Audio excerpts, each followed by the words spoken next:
उस रात जब आसमान से अचानक चांद गायब हो गया, पूरे जंगल में अंधेरा फैल गया। नदी का पानी काला पड़ चुका था, जादुई पेड़ों की रोशनी बुझ चुकी थी और सभी जानवर डर से कांप रहे थे, क्योंकि जंगल की सारी जादुई शक्तियां चांद से ही आती थी। और अगर सुबह होने से पहले चांद वापस न आया तो पूरा जंगल हमेशा के लिए पत्थर बन जाता। लेकिन उसी जंगल में एक ऐसा शेर भी रहता था जो अपने डर से नहीं बल्कि अपने दिल से लड़ता था। उसका नाम था सुल्तान।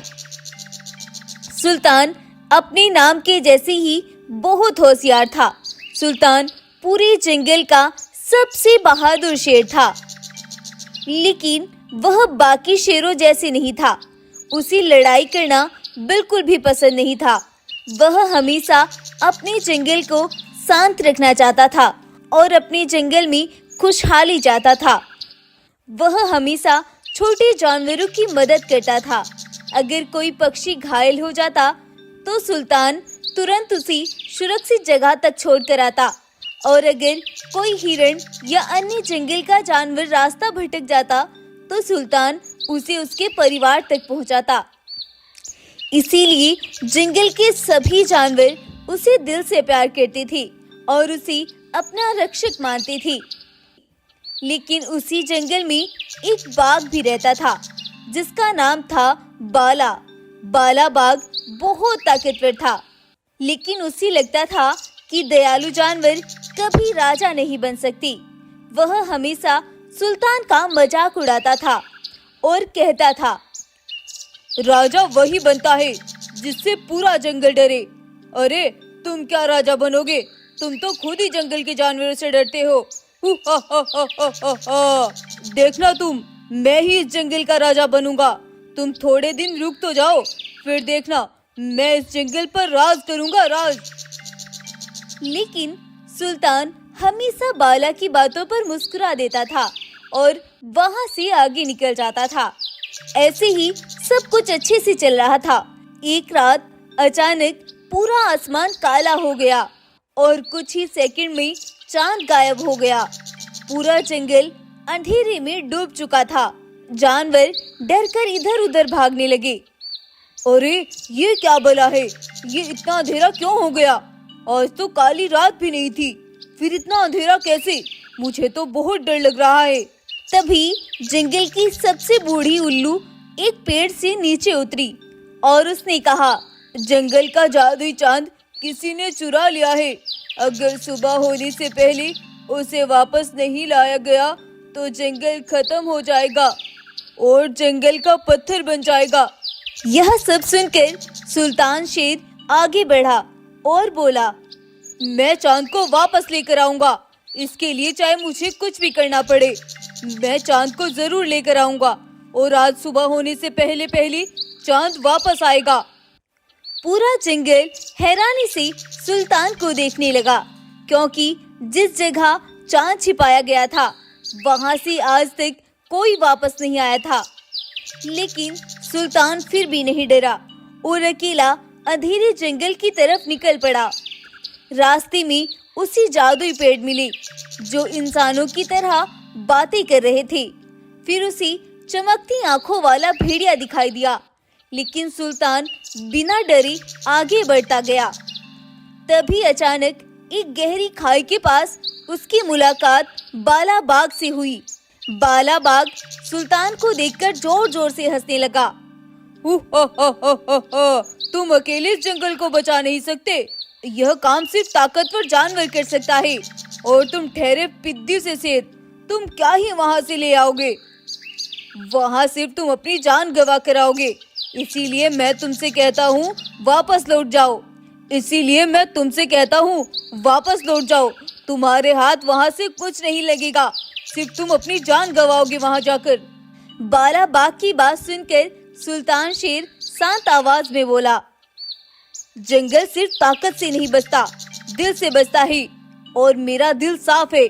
मैं जरूर वहां से चांद को वापस लेकर लौटूंगा। तुम देख लेना, मेरा वहां कोई बाल भी बांका नहीं कर पाएगा। बाला बाघ को सुल्तान शेर की सारी बातें मजाक लग रही थी। वह उसकी एक भी बात को सीरियस नहीं लेता है और दोनों अलग अलग रास्तों पर निकल जाते हैं। काफी देर बाद सुल्तान एक विशाल गुफा तक पहुंचा। उस गुफा के अंदर जिंगल का जादुई ताज कैद था, लेकिन उस चांद की रक्षा वहां एक विशाल पत्थर का राक्षस कर रहा था। वह राक्षस इतना विशाल था कि उसकी आवाज की गूंज से पूरा जंगल दहल रहा था। सुल्तान शेर को वहां देखकर वह राक्षस जोर से चिल्लाया, जो भी चांद को छुड़ाने आएगा उसे अपनी सबसे प्यारी चीज छोड़नी होगी, चाहे वो कुछ भी हो। पूरे जंगल को बचाने के लिए सुल्तान ने बिना सोची अपनी सारी जादुई शक्तियां त्याग दी। जैसे ही सुल्तान ने चांद को आजाद किया, उसी पल पत्थर का राक्षस वहां से गायब हो गया और जंगल का जादुई चांद आजाद हो गया। सुल्तान ने सबसे पहले जाकर जादुई चांद को आजाद किया। जैसे ही सुल्तान ने चांद को आजाद किया, पूरे जंगल में रोशनी फैल गई। नदियां फिर से चमकने लगी, पेड़ फिर से जगमगाने लगे और सभी जानवर खुशी से चिल्लाने लगे और सुल्तान वहां से वापस जंगल लौट गया। सुल्तान को जंगल में देखकर सभी जानवर खुशी से झूम उठे और सुल्तान के सामने अपना सर झुकाने लगे। अब सुल्तान के पास कोई जादुई शक्ति नहीं बची थी, सिर्फ जानवरों के सम्मान के लिए उसने यह सब कुछ किया था। तभी बाला बाघ उसके पास आया और पहली बार उसकी आंखों में सम्मान था और वह बोला, सुल्तान शेर, आज मुझे समझ आया कि असली राजा वो नहीं जो सबसे ज्यादा ताकतवर हो, बल्कि वो है जो दूसरों के लिए सब कुछ कुर्बान कर दे और जिसके पास बुद्धि हो, ताकत नहीं। बाला बाघ से यह सब सुनकर सुल्तान फिर से मुस्कुरा दिया और उस दिन के बाद से बाला और सुल्तान दोनों मिलकर जंगल की रक्षा करने लगे और पूरा जंगल हमेशा खुशी से रहने लगा। इस कहानी से हमें सीख मिलती है कि असली ताकत जादू में नहीं, बल्कि त्याग, दयालुता और अच्छे दिल में होती है। अगर आपके पास ताकत है तो उसका इस्तेमाल किसी को डराने के लिए नहीं, बल्कि किसी की मदद करने के लिए करो, क्योंकि दुनिया का सबसे बड़ा जादू अच्छाई और दयालुता में होता है। अगर आपको ये कहानी पसंद आई है तो वीडियो को लाइक करें, चैनल को सब्सक्राइब करें और कमेंट करके बताएं क्या आप भी सुल्तान के जैसी बहादुर बनना चाहोगे। Thank you. दुमन बाघ ने चुराया सिंहराज का बेटा और फिर सिंहराज को मिली जादुई पंख और उनकी शक्तियाँ। एक घने और रहस्यमयी जंगल में एक शक्तिशाली शेर रहता था। उसका नाम था सिंहराज। सिंहराज बहुत बहादुर था, लेकिन अपने छोटे बेटे से वह बहुत प्यार करता था। उसका बेटा शेरू पूरे जंगल में खेलता कूदता रहता था। एक दिन शाम के समय शेरू अकेले जंगल के किनारे खेल रहा था। तभी अचानक झाड़ियों में हलचल हुई और वहां से एक चालाक बाघ बाहर निकला। उस बाघ का नाम था दुमन। दुमन बाघ ने मौका देखकर शेरू को उठा लिया और तेजी से जंगल के अंदर भाग गया। जब सिंहराज जंगल से शेरू के लिए खाना लेकर वापस आया तो शेरू वहां नहीं था और सिंहराज यह देखकर सिंहराज जोर जोर से दहाड़ने लगा। पूरा जंगल उसकी आवाज से कांप उठा। अपने बेटे को गुफा में न पाकर सिंहराज बहुत परेशान हो गया। अरे, मेरा बेटा कहाँ चला गया? मैं तो उसे यहीं पर छोड़कर गया था, लेकिन वो कहाँ चला गया? कुछ भी हो जाए, मैं अपने बेटे को ढूंढ कर रहूंगा, चाहे मुझे कहीं से भी उसे लाना पड़े। मैं अपने बेटे को ढूंढ कर रहूंगा। उसने कसम खाई कि वह अपनी बेटी को हर हाल में ढूंढेगा और ऐसा बोलकर वह जंगल के हर कोने को खोजने लगा। सिंहराज ने अपने बेटे को ढूंढने के लिए जंगल का चप्पा चप्पा छान मारा, लेकिन उसे शाम होने तक भी उसका बेटा कहीं पर भी दिखाई नहीं दिया। अब सिंहराज की हिम्मत टूट चुकी थी और वह सोच रहा था, क्या मैं अपने बेटे को ढूंढ पाऊंगा या नहीं? अब तो मेरी हिम्मत टूट चुकी है। ये सब किसने किया? मेरे बेटे को आखिर किसने चुराया? सिंहराज ऐसा बोलते हुए जंगल में चलते ही जा रहा था और वह चलते चलते एक अजीब जगह पर पहुंचा। वहां जमीन से आसमान तक जाती हुई एक चमकती हुई सीढ़ी थी और वह सीढ़ी सुनहरी रोशनी में चमक रही थी। उस सीढ़ी को देखकर सिंहराज रुक गया और सोचने लगा, अरे ये सब क्या है? मैंने तो आज तक भी जंगल में इसे नहीं देखा। फिर आज ये सीढ़ी कहाँ से आ गई? और ये चमक भी बहुत रही है। कहीं ये कोई जादुई सीढ़ी तो नहीं? तभी उस सीढ़ी में से एक रहस्यमयी आवाज गूंजी, हम जानते हैं तुम बहुत परेशान हो। अगर तुम सच्चे दिल से इस सीढ़ी पर चढ़ोगे तो तुम्हें शक्तियाँ प्राप्त होगी। ऐसा सुनकर सिंहराज ने बिना डरे सीढ़ी पर चढ़ना शुरू किया। हर कदम के साथ सीढ़ी और ऊंची होती गई। हवा तेज होने लगी, लेकिन सिंहराज नहीं रुका। आखिरकार वह सबसे ऊपर पहुंच गया। उसके ऊपर पहुंचते ही उसके सामने अचानक से सुनहरे जादुई पंख प्रकट हुए। यह देखकर सिंहराज बहुत खुश हो गया और सिंहराज ने उन पंखों को अपने शरीर पर लगा लिया। जैसे ही उसने पंख लगाए, वह आसमान में उड़ने लगा। अब सिंहराज ऊंचाई से पूरे जंगल को देखने लगा। ऊपर से उसे दूर एक पहाड़ी के पास कुछ हलचल दिखाई दी और वह तेजी से उस दिशा में उड़ गया। वहां जाकर उसने देखा कि दूमन बाघ शेरू के साथ बैठा है। शेरू थोड़ा डरा हुआ था, लेकिन सुरक्षित था। सिंहराज गुस्से में दहाड़ता हुआ नीचे उतरा। सिंहराज को देखकर दूमन घबरा गया, लेकिन तभी सिंहराज ने देखा कि दूमन शेरू को खाना खिला रहा है। वह उसे कोई नुकसान नहीं पहुंचा रहा था। यह देखकर सिंहराज रुक गया और उसने दूमन से पूछा, तुमने मेरे बेटे को क्यों उठाया? आखिर तुम्हारी मेरे साथ क्या दुश्मनी थी? दूमन ने उदास होकर कहा, महाराज, मैं बहुत अकेला हूँ। मेरे पास कोई दोस्त भी नहीं है। मैं बस किसी को अपना बनाना चाहता था, इसीलिए मैं इस बच्चे को अकेला देखकर अपने साथ ले आया। महाराज, मुझे नहीं पता था ये आपका बेटा है। अगर मुझे यह सब मालूम होता तो मैं ऐसा कभी भी नहीं करता। यह सुनकर सिंहराज का गुस्सा शांत हो गया और उसने शेरू को अपने पास बुलाया। शेरू दौड़कर अपने पिता से लिपट गया। सिंहराज ने दूमन की आंखों में देखा।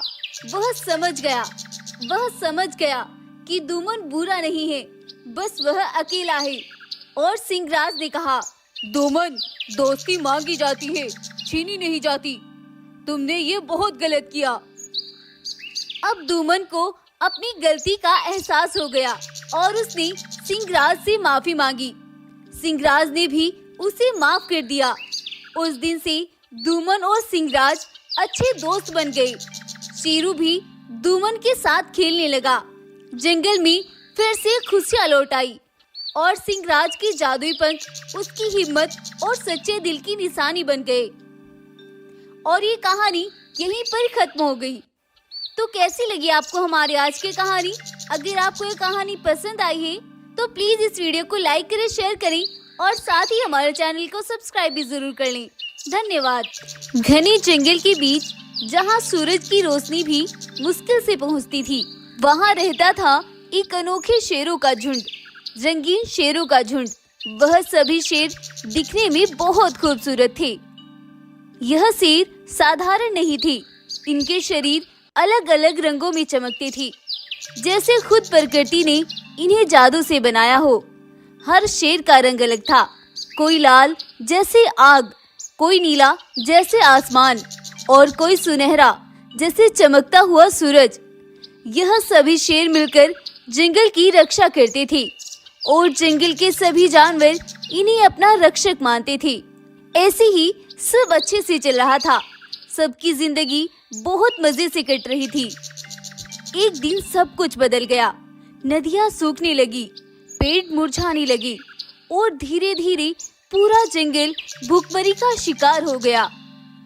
जानवर भूख से तड़पने लगी। हर तरफ सिर्फ डर और निराशा थी। जंगल के जानवर बहुत परेशान थे। हर कोई अपने आप को बचाने में लगा था और हर कोई ईश्वर से प्रार्थना कर रहा था। तभी आसमान में काले बादल छा गए और अचानक शुरू हुई भयंकर तेज बारिश। बिजली कड़कने लगी, हवाएं जोर जोर से चलने लगी और पूरा जंगल और भी ज्यादा कांप उठा। हे ईश्वर, हमारी रक्षा कर। हम जानते हैं हमने बहुत से बुरे काम किए हैं, लेकिन उनकी सजा हमें धरती पर ही मत दे। हमारी रक्षा कर। उधर गाय ऐसे बोलकर बहुत परेशानी की हालत में थी कि तभी जंगल के बीच जमीन अचानक से फट गई और वहां से बाहर निकली एक विशाल चमकती हुई सुनहरी चाबी। जब उस सुनहरी चाबी की खबर रंगीन शेरों को मिली तो वह तुरंत ही तेज बारिश और हवाओं को चीरते हुई उस चाबी के पास पहुंच गए और उनमें से एक आगे बढ़ा और बोला, ये कोई साधारण चाबी नहीं है। यह कहीं उस गुफा की चाबी तो नहीं जो बरसों से पहाड़ी की रास्ते पर बंद पड़ी है। कहीं उस गुफा के अंदर ही हमारी समस्या का समाधान तो नहीं जो ईश्वर ने हमें इस रूप में दिया है। ऐसा बोलकर सभी रंगीन शेर उस चाबी को लेकर एक साथ निकल पड़े।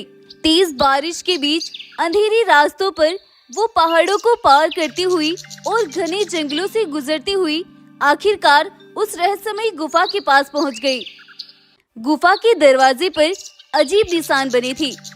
जैसे ही रंगीन शेर उस चाबी को लेकर वहां पहुंची तो गुफा का दरवाजा अचानक से चमकने लगा और वह चाबी अपने आप जाकर उस दरवाजे में जा लगी।